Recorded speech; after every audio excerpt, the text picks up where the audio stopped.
Nous voici devant l'interface de création d'Illustrator. Nous allons commencer par créer un certain nombre de petites formes et explorer les différents outils. Donc là, je vais retourner chercher mon outil rectangle ici. Je vais tirer un rectangle. Donc là, il s'agit d'un rectangle qui a un fond rouge et qui n'a pas de contour, comme vous pouvez le constater en bas à gauche. Si j'inverse la sélection, là, je vais avoir un rectangle vide avec un contour rouge. Ces paramètres, je peux aussi les modifier dans le tableau propriété.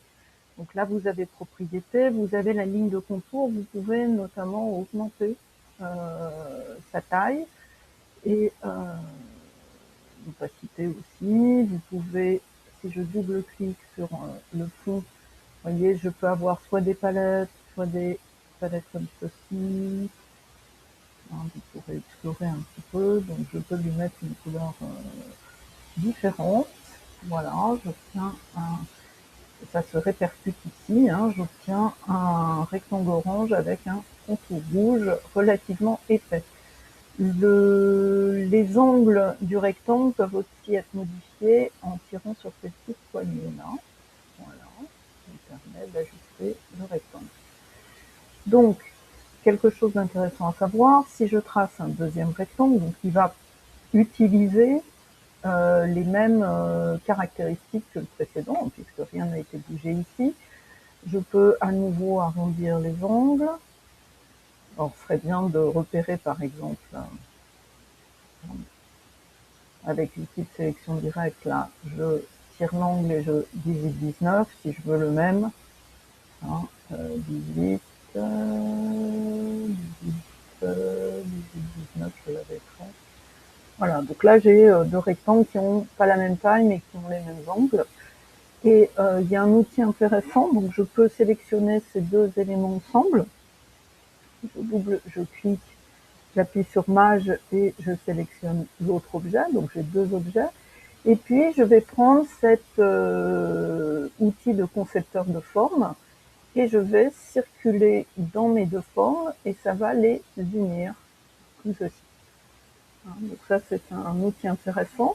Maintenant, une autre petite combine sympathique, si je prends cet objet, je peux le dupliquer facilement. Je viens de le faire, j'ai oublié. En Alt. Donc je Alt, vous voyez, j'ai ma petite flèche qui se dédouble et je peux tirer une deuxième forme. Donc ça me permet de créer facilement des formes identiques. Voilà. Et puis ensuite, je peux les... Alors là, il faut se méfier. Vous voyez que je réduis en déformant. Si je ne veux pas réduire en déformant, il faut que j'appuie sur Maj en même temps que je glisse ma forme. Donc en fait, pour dupliquer, je sélectionne, j'appuie sur Alt et je tire et je glisse, ce qui me fait une deuxième forme.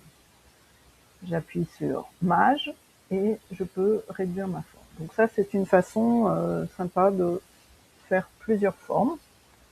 Donc ce qu'on va faire maintenant, on va explorer un petit peu le Pathfinder. Donc là, je vais créer une autre forme.